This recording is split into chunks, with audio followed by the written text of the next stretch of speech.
Assalamualaikum warahmatullahi wabarakatuh. Salam sejahtera bagi kita semuanya. Pertama-tama, izinkan saya memperkenalkan diri terlebih dahulu. Nama saya Indah Susilowati. Saya adalah salah satu dosen Prodi D3 Rekam Medis dan Informasi Kesehatan Institut Ilmu Kesehatan Bhaktiwiyata Kediri. Sejak ditetapkan pemerintah Republik Indonesia tanggal 11 Maret tahun 2020 sebagai pandemi karena COVID-19, maka berbagai aktivitas sangatlah terbatas, termasuk juga proses pembelajaran. Semula, proses pembelajaran dilakukan secara tatap langsung, jadi beralih ke metode pembelajaran jarak jauh, baik itu secara daring atau online maupun luring atau offline. Hal ini dilakukan untuk menjaga keselamatan bersama serta mencegah terjadinya penularan COVID-19 yang sangat berbahaya. Dengan adanya berbagai kebijakan, upaya perbaikan yang menunjang pencapaian kompetensi mahasiswa harus tetap dilakukan. Salah satunya adalah dengan pembuatan materi untuk mendukung mata kuliah tertentu melalui sarana digital, yaitu dalam bentuk video pembelajaran. Video pembelajaran praktik kerja lapangan yang ke-1 ini mendapatkan hibah dari Aptirmiki yang turut mendukung upaya peningkatan kualitas mahasiswa rekam medis untuk memenuhi standar materi praktik sesuai kurikulum D3 Rekam Medis dan Informasi Kesehatan. Proses pembelajaran pendidikan D3 Rekam Medis dan Informasi Kesehatan meliputi pembelajaran teori dan praktik. Sesuai dengan kurikulum inti, pembelajaran praktik meliputi pembelajaran praktik laboratorium dan pembelajaran kegiatan praktik lapangan. Video ini dibuat untuk mendukung pembelajaran materi praktik di lahan fasilitas pelayanan kesehatan pada materi kuliah praktik kerja lapangan yang ke-1 dan dilaksanakan pada semester kedua.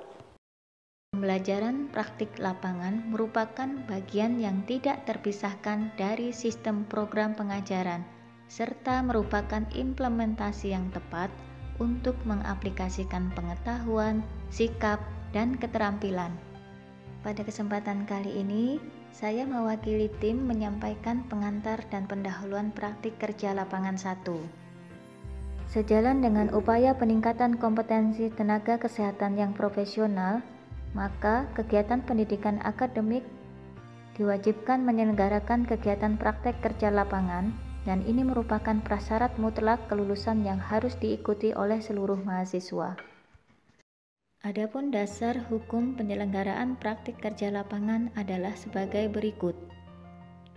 Undang-Undang tentang Sistem Pendidikan Nasional, Undang-Undang tentang Guru dan Dosen, Undang-Undang tentang Pendidikan Tinggi, Peraturan Menteri Pendidikan dan Kebudayaan tentang Standar Nasional Pendidikan Tinggi.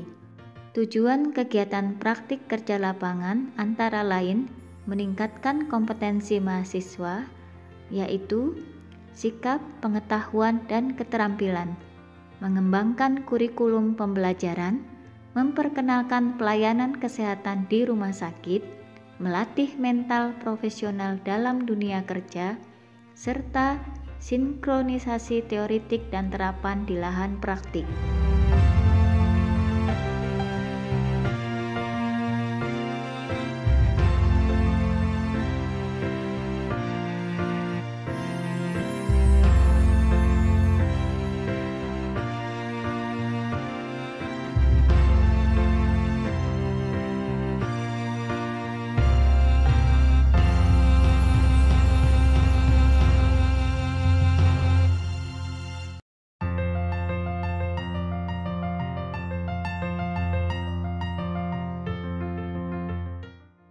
Pelaksanaan kegiatan praktik kerja lapangan dilakukan pada akhir semester kedua dengan bobot SKS 2 dan merupakan kompetensi yang wajib dilaksanakan. Materi praktik pada pelaksanaan PKL semester 2 atau PKL 1 meliputi manajemen rekam medis dan informasi kesehatan, yaitu memahami dan mengenal rekam medis dan informasi kesehatan dalam sistem pelayanan kesehatan, mampu mengelola sistem informasi rekam medis dan informasi kesehatan, klasifikasi dan kodifikasi penyakit, masalah-masalah yang berkaitan dengan kesehatan dan tindakan medis yang meliputi sistem muskuloskeletal, sistem respirasi, sistem kardiovaskular, sistem endokrin. Dan yang terakhir adalah manajemen rumah sakit, yaitu struktur organisasi yang terkait dengan bidang rekam medis.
Strategi pembelajaran selama kegiatan praktik kerja lapangan meliputi tatap muka, diskusi dengan pembimbing praktik maupun pembimbing akademik, melaksanakan tugas mandiri dengan studi kasus, serta evaluasi kelompok dalam bentuk ujian komprehensif.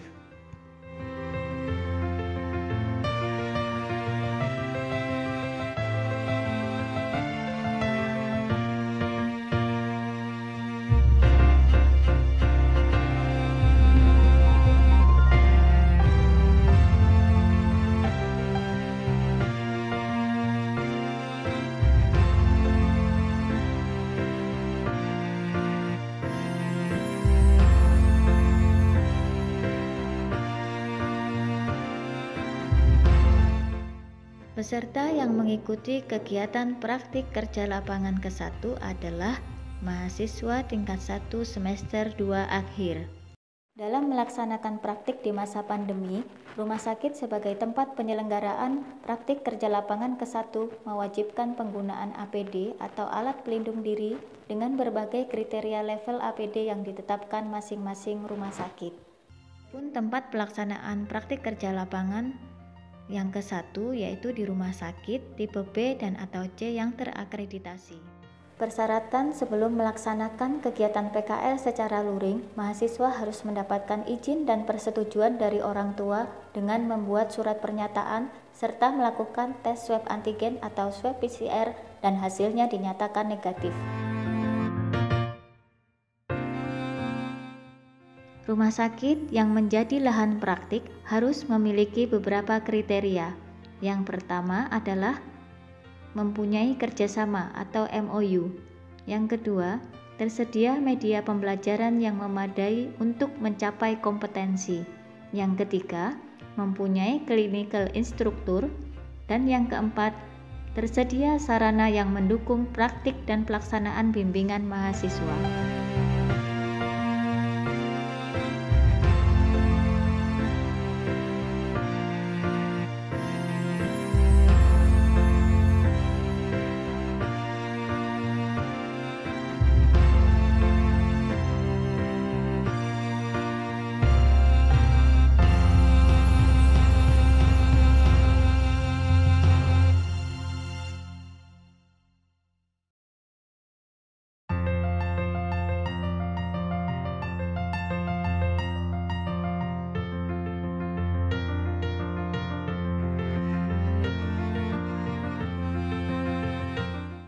Sedangkan pembimbing lahan praktik harus memenuhi persyaratan khusus, antara lain 1. Memiliki STR dan SIK. Yang kedua, pendidikan minimal D3 Rekamedis dan Informasi Kesehatan atau tenaga kesehatan pengalaman kerja di unit rekamedis minimal 3 tahun. 3. Memiliki sertifikat pelatihan rekamedis dengan bobot minimal 2 SKP atau setara 30 jam setiap melaksanakan pelatihan. 4. Memiliki SK penugasan membimbing praktik. Dan 5. Memahami dan menguasai peran dan fungsi pekerjaan rekamedis.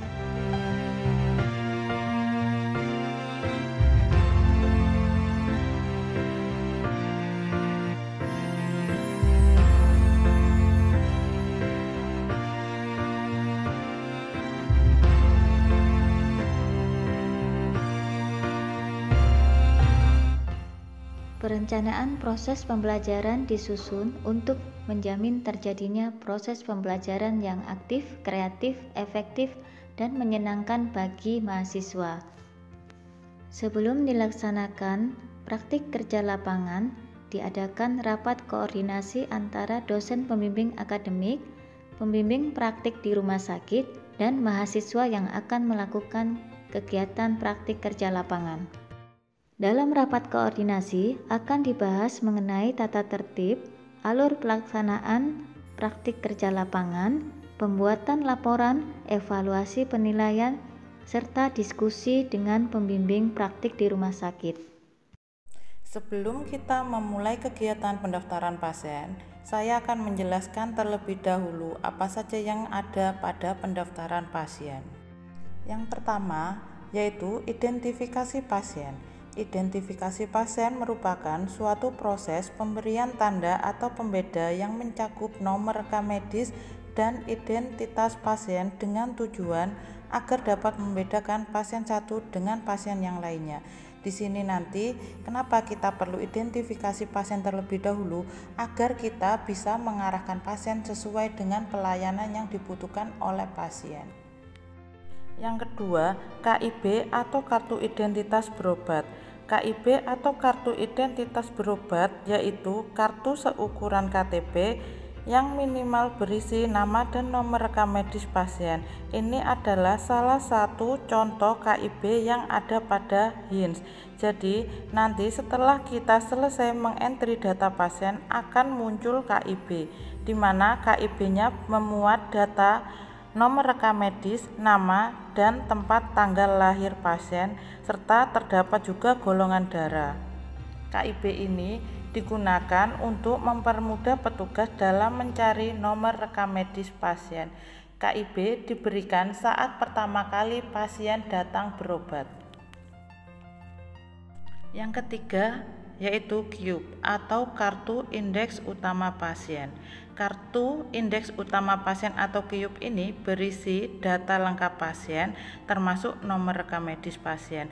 KIUP ini digunakan untuk mencari nomor rekam medis pasien yang lupa tidak membawa KIB apabila datang berobat kembali.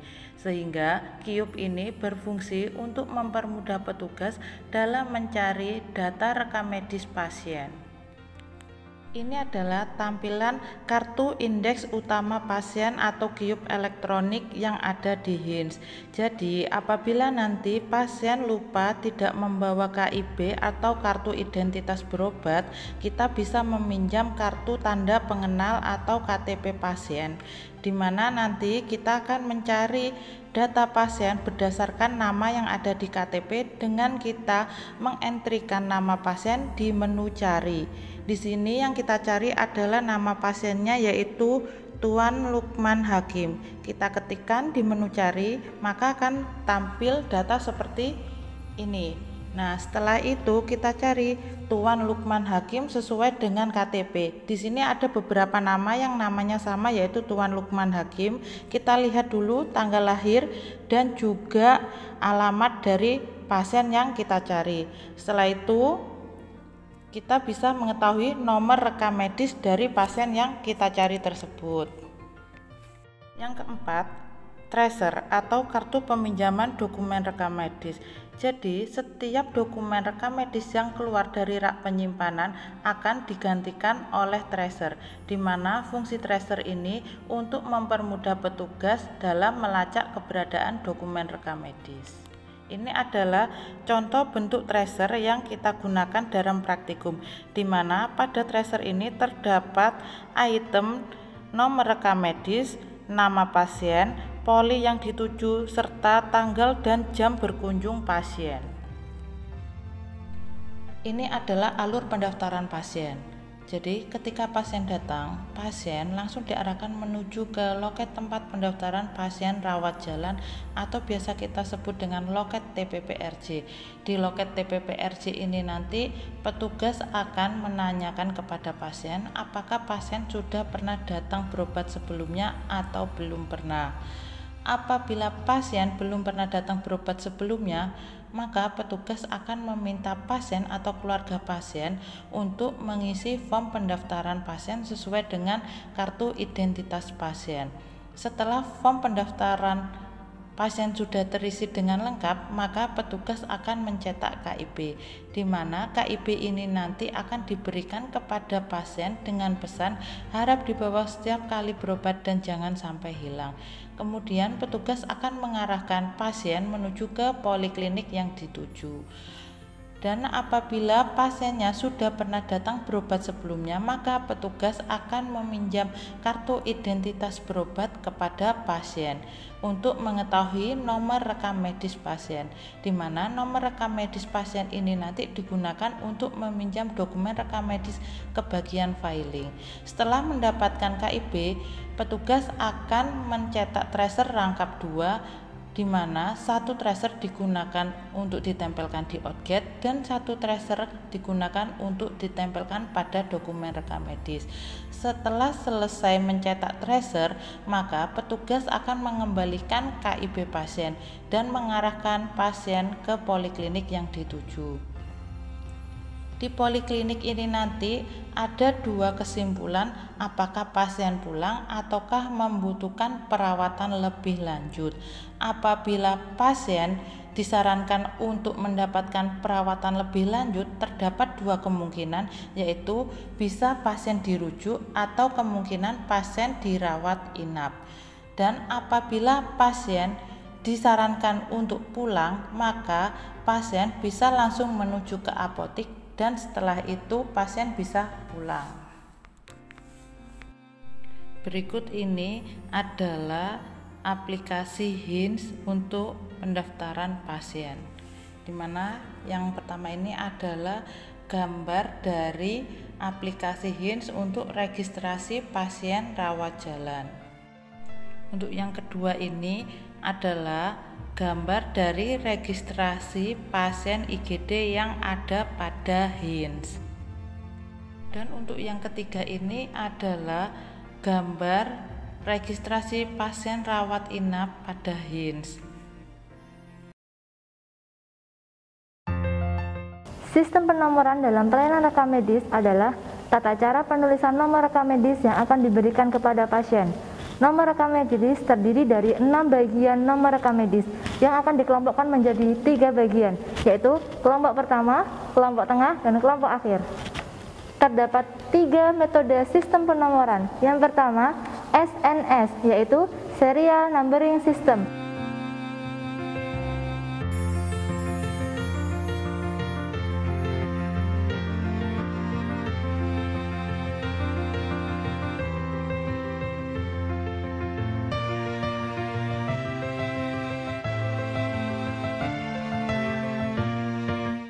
Yang kedua, UNS, Unit Numbering System.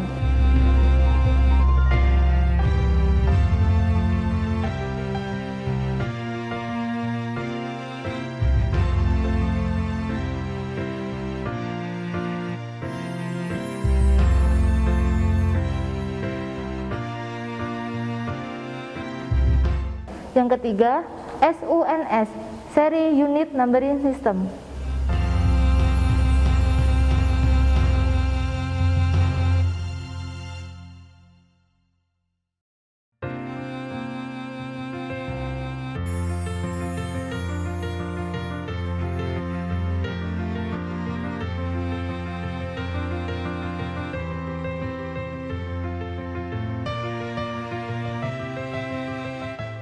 Sistem penamaan pasien ditulis sesuai dengan kartu identitas pasien dan ditambahi dengan status pasien seperti TN, NY, SDR, NN, BY, dan BYNY.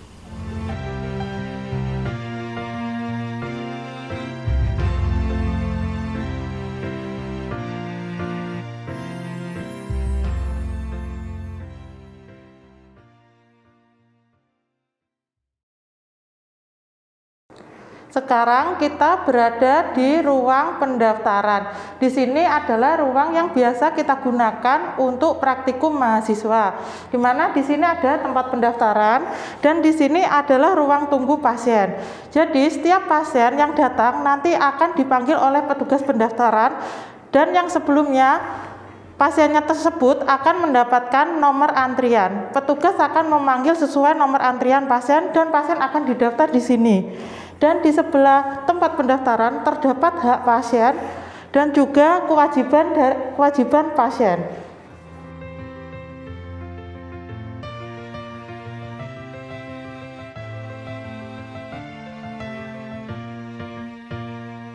Ini adalah aplikasi yang digunakan untuk mendaftar pasien, di mana menu yang akan kita gunakan adalah menu pendaftaran.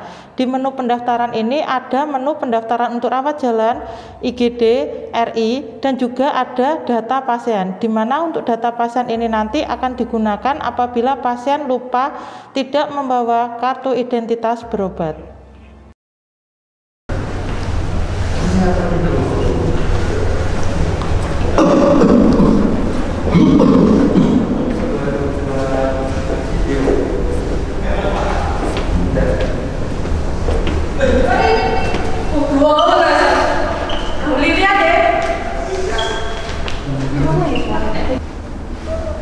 Selamat siang Pak, Ibu, ada yang bisa saya bantu? Ini mau memeriksakan suami saya.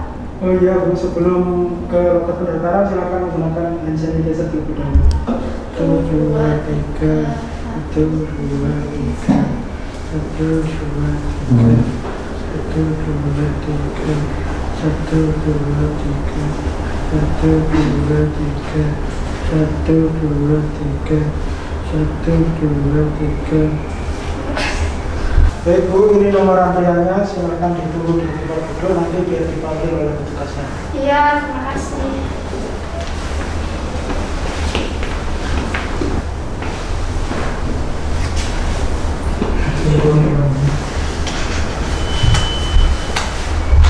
Nomor antrian 14. Selamat siang, ada yang bisa saya bantu? Siang, saya mau mendaftarkan suami saya. Keluhan pasien apa ya Bu? Pusing, mual, sama tenggorokannya sakit, Mbak. Apakah pasien sebelumnya pernah berobat ke sini? Sudah pernah? Apakah pasien memiliki jaminan kesehatan? Tidak punya. Boleh saya pinjam kartu identitas berobatnya? Ini Mbak. Oh iya Bu, silakan Ibu tunggu dahulu. Iya, Mbak.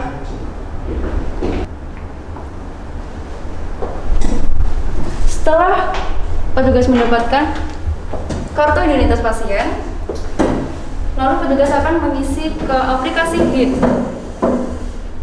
Langkah yang pertama, kita klik daftar, lalu pilih pendaftaran rawat jalan, lalu kita isikan nomor rekam medis.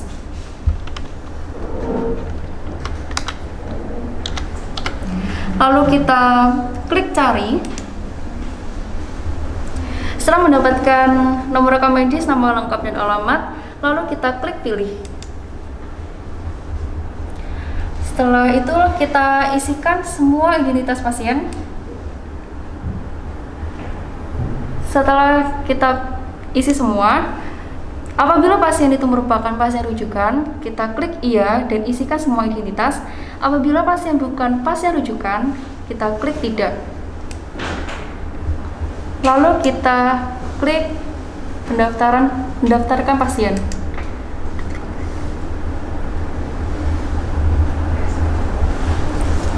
Keluarga Bapak Lukman. Iya, Mbak. Ini Bu, saya kembalikan kartu berobatnya. Silakan Ibu dan Bapak menuju ke poli dalam. Di mana poli dalam itu ada di, Ibu silakan lurus lalu belok ke kanan. Oh iya, makasih Mbak ya. Ya.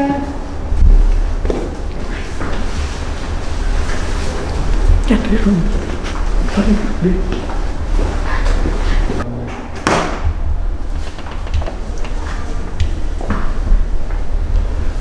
ini sebelum saya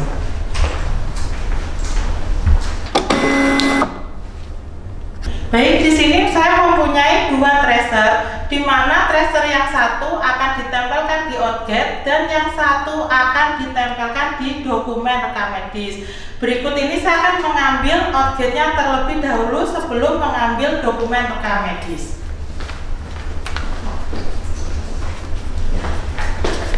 Ini adalah outget yang akan saya gunakan untuk mengambil dokumen rekam medis. Di outget ini nanti tracer akan ditempelkan seperti ini. Selanjutnya saya akan mengambil dokumen rekam medis di roll opak. Kita lihat terlebih dahulu nomor rekam medis yang ada di tracer, yaitu 1590339. Karena sistem penjajarannya menggunakan terminal digit filing, jadi yang kita lihat adalah dua angka terakhir, yaitu nomor 39.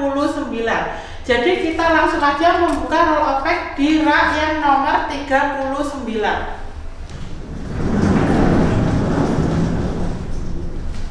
Kita cari dulu raknya yang nomor 39. Setelah sudah ketemu, kita masukkan outgetnya terlebih dahulu. Setelah outget sudah masuk, baru kita mengambil dokumen rekam medis.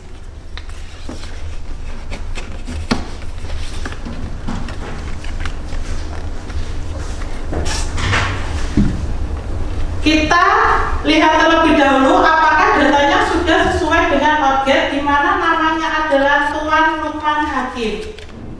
Setelah sesuai, baru kita tempelkan tracer di dokumen rekam medis pasien.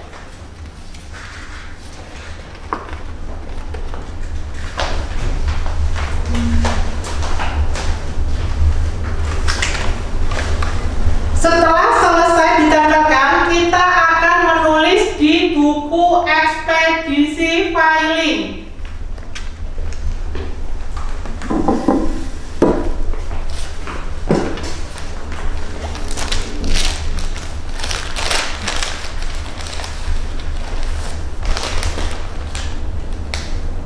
Pada buku ekspedisi filing, kita isi tanggal pasien berkunjung. Setelah itu, kita isi nomor rekam medis pasien dan poli yang dituju.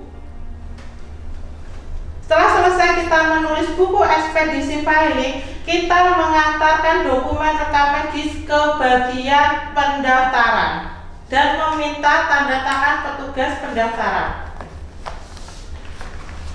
Selanjutnya, saya akan menyerahkan dokumen rekam medis ke bagian pendaftaran dengan menggunakan buku ekspedisi filing.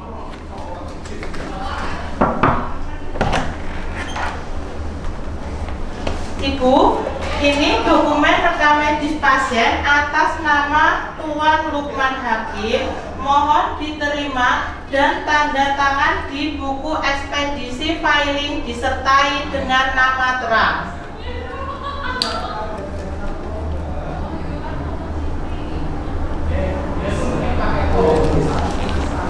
Baik Bu, terima kasih ya. Iya Bu.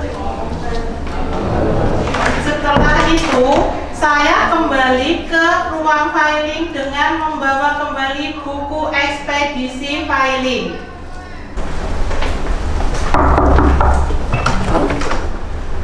Pak, saya akan menyerahkan dokumen rekam medis atas nama Tuan Lukman untuk berobat di poli dalam. Mohon tanda tangan di buku ini dan disertai nama terang.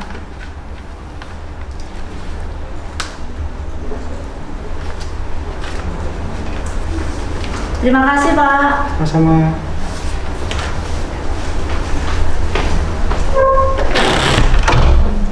Kemudian saya akan kembali ke pendaftaran dengan membawa buku ekspedisi pendaftaran.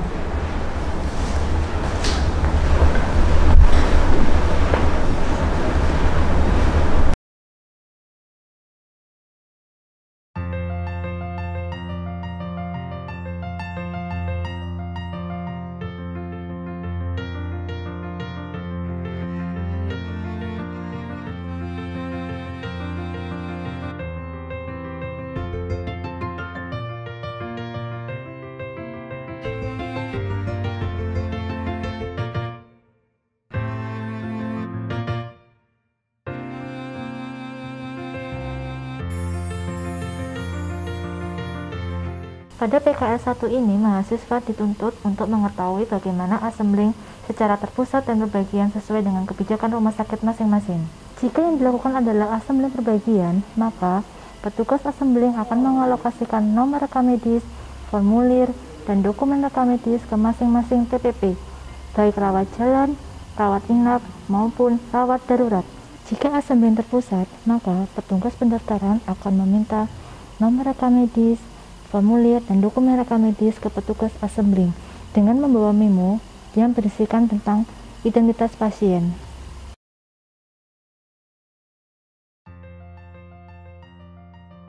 Pada praktik kerja lapangan 1, materi klasifikasi, kodifikasi penyakit, tindakan medis, dan masalah terkait kesehatan, mahasiswa diharapkan untuk melakukan kodifikasi sebanyak 30 diagnosis dan tindakan medis meliputi sistem muskuloskeletal, kardiovaskuler, respirasi, digestif, dan endokrin.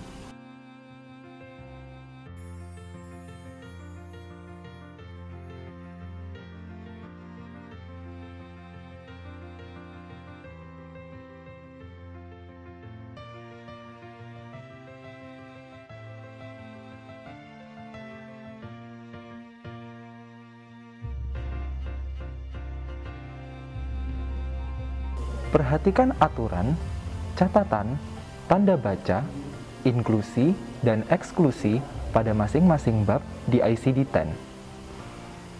ICD-10 bab 13, penyakit pada sistem muskuloskeletal dan jaringan penghubung, memiliki kode suplemen atau kode tambahan yang mengindikasikan di mana lokasi dari penyakit tersebut terjadi.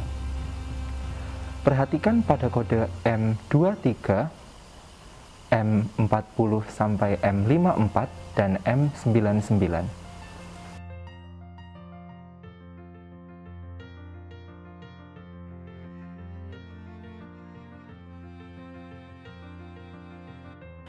Setelah melalui tahapan analisis kuantitatif dan dipastikan dokumen rekam medis tersebut lengkap, maka selanjutnya dapat dilakukan proses coding. Berikut adalah contoh kasus kodifikasi diagnosis dan tindakan medis.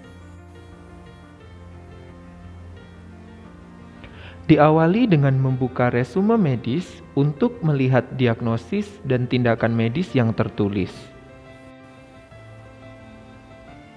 Dilanjutkan dengan mencari informasi pendukung pada beberapa formulir seperti laporan hasil operasi dan laporan patologi. Diagnosis pasien adalah ganglion poplitea dan dilakukan tindakan eksisi ganglion.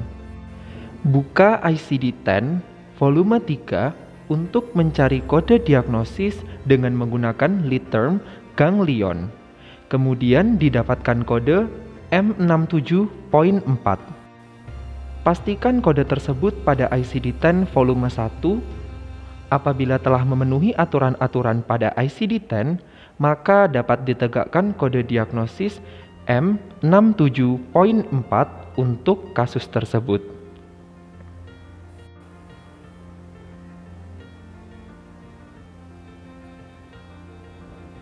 Selanjutnya, kita dapat mencari kode tindakan di ICD-9CM.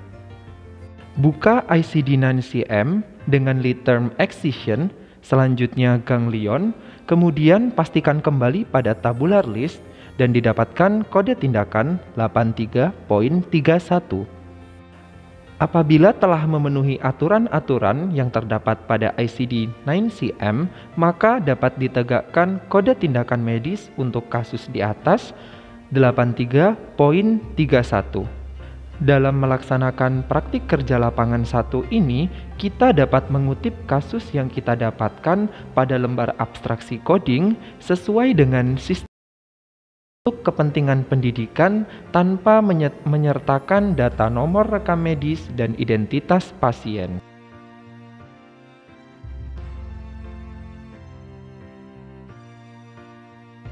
Proses indexing dilakukan setelah proses coding selesai.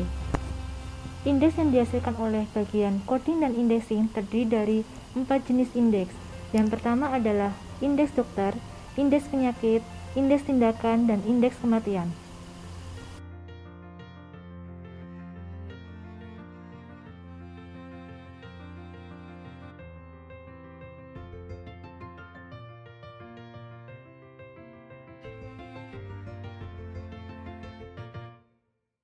Saat ini kita akan memasuki ruangan filing. Ruangan filing bertujuan untuk menyimpan dokumen rekam medis milik pasien yang sudah berobat di Rumah Sakit Bhaktiwiyata. Ruang filing ini tidak boleh sembarangan orang memasukinya karena hanya petugas khusus yang boleh memasukinya. Ini adalah ruang filing yang dimiliki oleh Lab IK Bhaktiwiyata.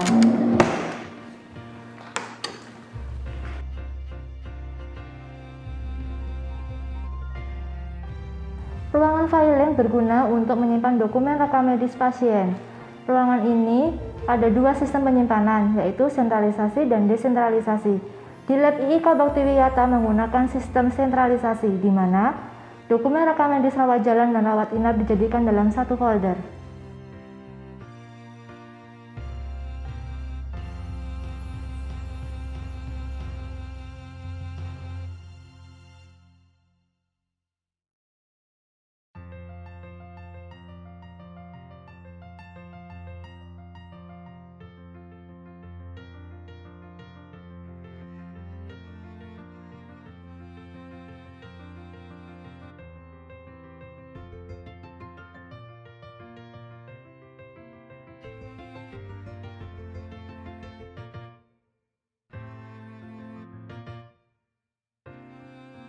Untuk menyimpan dokumen rekam medis, kita perlu mengetahui beberapa teori tentang sistem penjajaran. Ada 3 sistem penjajaran, yaitu numerik, alfanumerik, dan alfabetik. Kita menganut sistem numerik, di mana ada 3 teori tentang sistem numerik, yaitu SNF, TDF, dan MDF. Di Lab IK Bhaktiwiyata, kita menggunakan sistem TDF, yaitu terminal digit filing, di mana acuannya adalah 2 digit angka terakhir.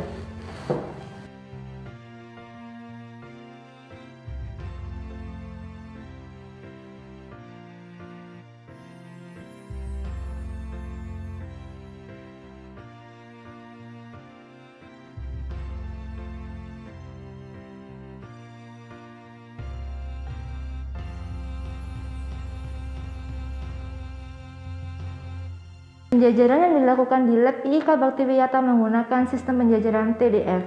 TDF adalah terminal digit filing, di mana acuannya adalah 2 digit nomor terakhir. Kertas yang ditempel ini merupakan acuan untuk mahasiswa dalam pengambilan dokumen rekam medis, yaitu dimulai dari 00 sampai diakhiri dengan 99. Rak 1, 2, 3, 4 ini merupakan dokumen rekam medis penyimpanan untuk pasien aktif. Kemudian inaktif dimulai juga dari 00 sampai 99. Ini merupakan rak untuk dokumen rekam medis inaktif. Dalam melakukan penjajaran di Lab IK Bhaktiwiyata terdapat fasilitas yaitu roll effect. Seperti ini roll effect yang ada di lab filing.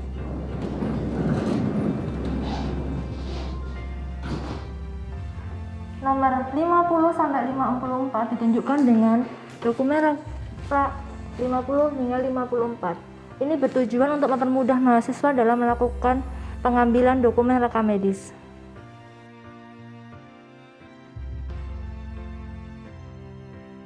Selain terdapat acuan nomor rekam medis dalam setiap suprak, kita bisa lihat di dalam setiap suprak terdapat kode pita warna yang sama. Kode pita warna ini bertujuan untuk menghindari misfile. Kode pita warna yang dilakukan di Lab IK Bhaktiwiyata menggunakan teori Dukes RI.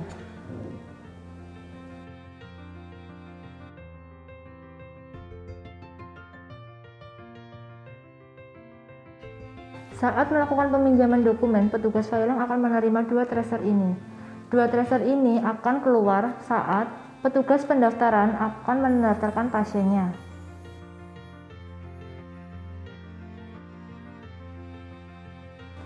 Untuk pengambilan dokumen rekam medis, kita memerlukan outgate, di mana outgate ini kita tempelkan tracer yang tadi kita dapatkan. Setelah itu, kita ambil dokumen rekam medisnya sesuai dengan nomor yang ditunjuk dalam tracer. Gunanya outgate ini berguna untuk pengganti dokumen rekam medis yang dipinjam.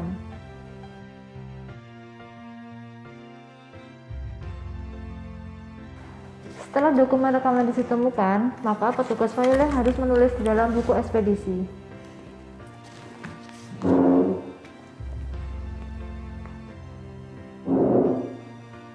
Di dalam buku ekspedisi terdapat beberapa item, yaitu nomor, tanggal, nomor rekam medis, penerima, dan tanda tangan. Oke, hari ini saya akan menjelaskan tentang struktur organisasi, di mana struktur organisasi ini adalah bagian dari pengorganisasian. Struktur organisasi ini menunjukkan kerangka dan susunan perwujudan pola tetap hubungan di antara fungsi-fungsi tugas dan wewenang. Adapun beberapa aspek dari struktur organisasi, yaitu departementalisasi dan juga pembagian kerja.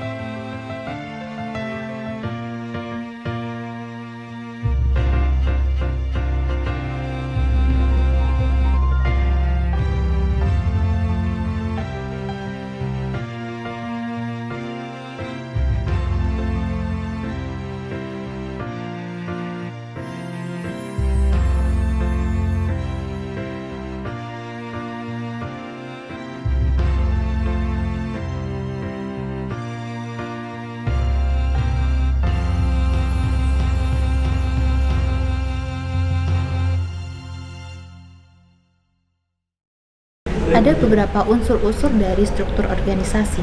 Yang pertama ada spesialisasi pekerjaan, yang kedua standarisasi kegiatan, ketiga koordinasi kegiatan, dan juga sentralisasi dan desentralisasi, dan yang terakhir adalah ukuran dari satuan kerja. Berikut adalah struktur organisasi dari rekam medis di IIK Bakti Wiyata Kediri.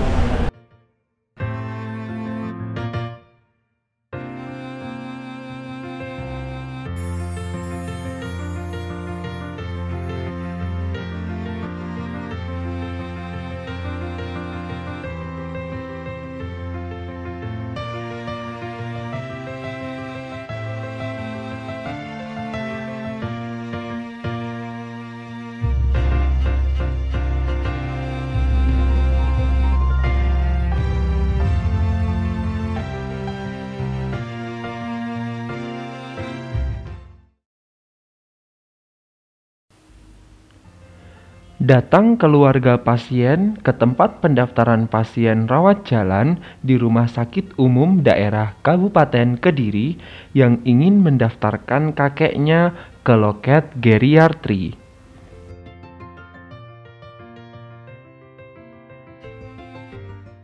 Selanjutnya, petugas rekam medis melakukan wawancara untuk mendapatkan informasi tentang keluhan pasien dan apakah pasien tersebut sudah pernah berobat atau belum. Kemudian, petugas rekam medis meminta kartu identitas pasien dan mempersilahkan pasien untuk menunggu.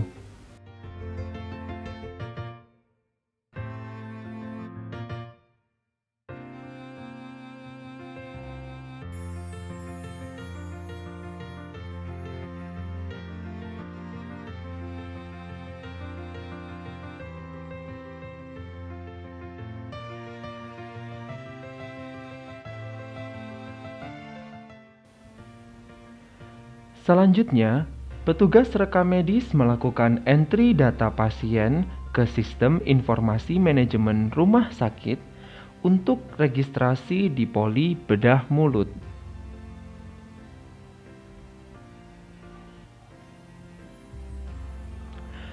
Pada praktik kerja lapangan 1 ini, mahasiswa akan didampingi oleh clinical instructor di bagian tempat pendaftaran pasien untuk melakukan rangkaian kegiatan pendaftaran pasien, baik rawat inap, rawat jalan, maupun rawat darurat. Mahasiswa juga akan dikenalkan dengan fitur dan fungsi yang terdapat pada Sistem Informasi Manajemen Rumah Sakit Umum Daerah Kabupaten Kediri.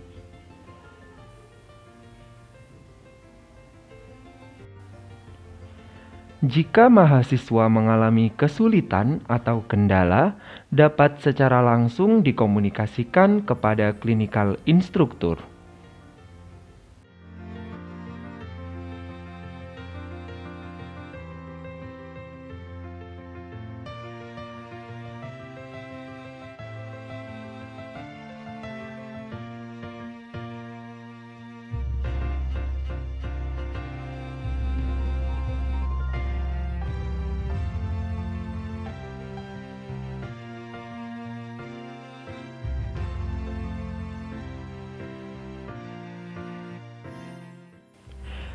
Setelah data pasien selesai di-entry, maka petugas pendaftaran akan memanggil pasien untuk selanjutnya diarahkan ke poli bedah mulut.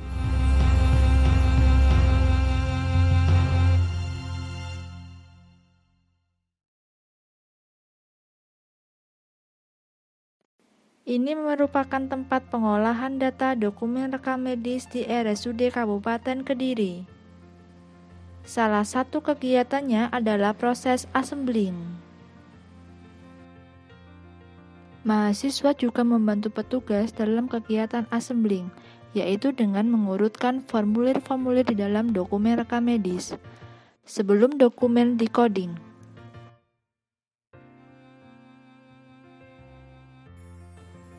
Dokumen tersebut adalah dokumen rekam medis pasien yang sudah selesai melakukan perawatan.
Berikut adalah video pembelajaran praktikum klasifikasi, kodifikasi penyakit, dan masalah terkait kesehatan praktik kerja lapangan 1 di Rumah Sakit Umum Daerah Kabupaten Kediri.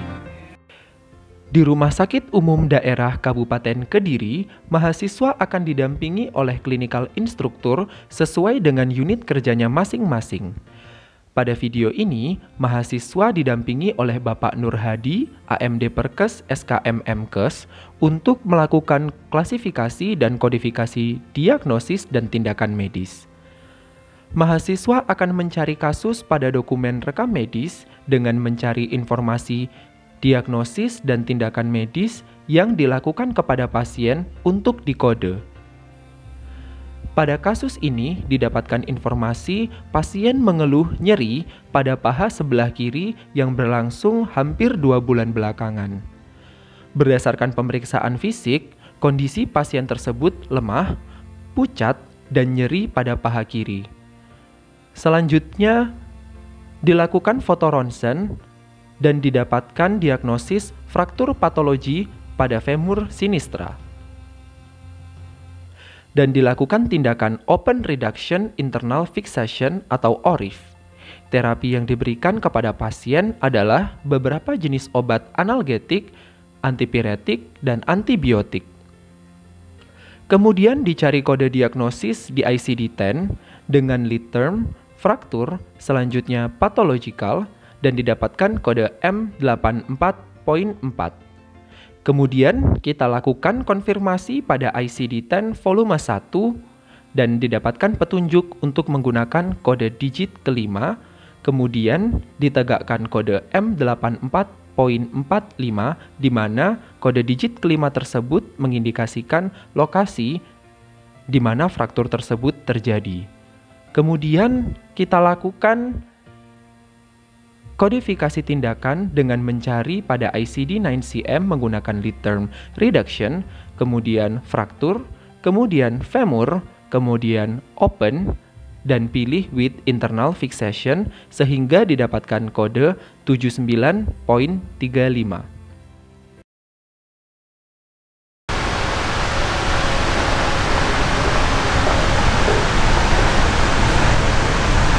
Di sini saya akan menjelaskan tentang filing.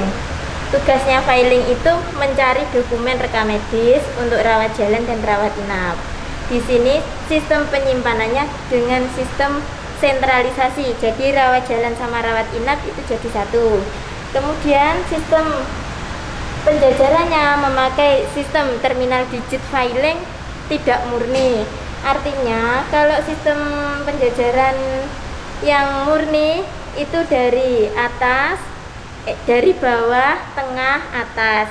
Kalau di RSUD Kabupaten Kediri dari bawah, atas, kemudian tengah. Sudah, terima kasih. Petugas filing memberikan tracer kepada mahasiswa untuk melakukan proses pengambilan dokumen rekam medis. Sebelumnya, tracer akan dimasukkan ke dalam outgate terlebih dahulu.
Kemudian, tracer dan outgate dibawa ke rak penyimpanan dokumen rekam medis. Petugas menjelaskan cara penjajaran kepada mahasiswa dan melihat nomor rekam medis yang akan dijadikan acuan.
Setelah nomor acuan rekam medis ketemu dan roll opak belum terbuka, maka roll opak dibuka terlebih dahulu. Kemudian, mahasiswa mencari dokumen rekam medis sesuai dengan nomor rekam medis yang ada di tracer.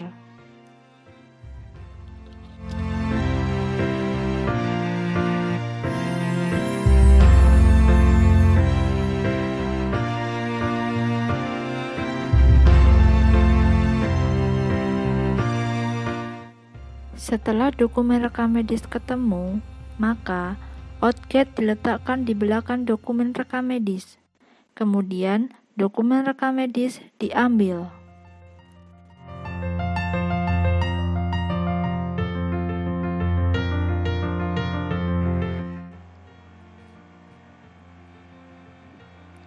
Setelah dokumen rekam medis ketemu, maka mahasiswa akan dijelaskan nama-nama ruang bangsal yang ada di RSUD Kabupaten Kediri.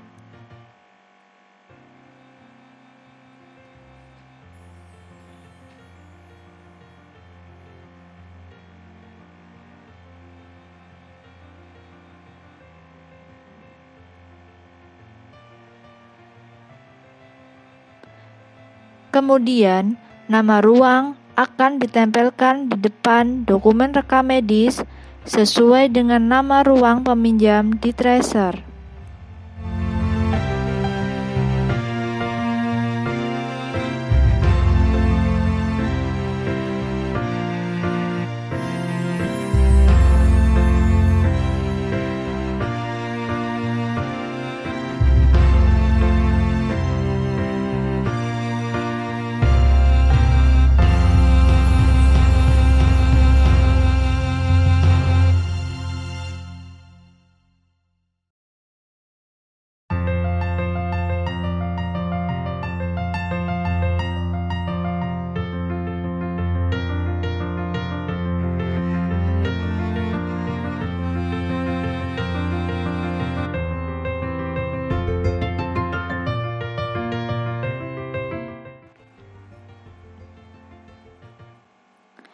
Setelah itu, dokumen rekam medis yang akan didistribusikan diinput ke dalam komputer. Kemudian, dokumen rekam medis siap didistribusikan. Dokumen rekam medis di RSUD Kabupaten Kediri didistribusikan dengan menggunakan alat yaitu lift dokumen rekam medis. Nantinya, ada kurir yang sudah standby di bawah untuk mengantarkan dokumen rekam medis sesuai dengan nama ruang peminjam yang ada di tracer.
Seperti inilah situasi kegiatan indexing yang ada di RSUD Kabupaten Kediri,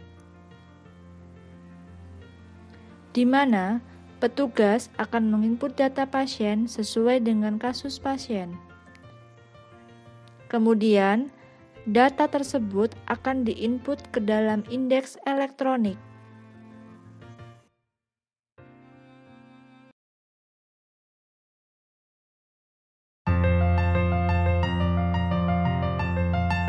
Oke, saya akan menjelaskan kriteria penilaian dari PKL yang ada di IK Baktiwiyata. Jadi penilaian PKL itu ada 3 aspek. Yang pertama dari aspek pembimbing lapangan, yang kedua aspek dari pembimbing dosen pembimbing, dan yang ketiga ada aspek komprehensif. Dari pembimbing lapangan ada beberapa aspek lagi yang diturunkan. Yang jelas yang pertama adalah kompetensi dari mahasiswa. Kompetensi yang harus dimiliki mahasiswa ada KKPMT dan juga ada manajemen informasi kesehatan.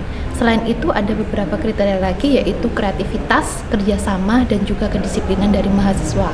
Jadi selain ada kemampuan kompetensi, mahasiswa juga dituntut untuk bisa kerjasama dan juga disiplin dalam mengikuti praktek kerja lapangan.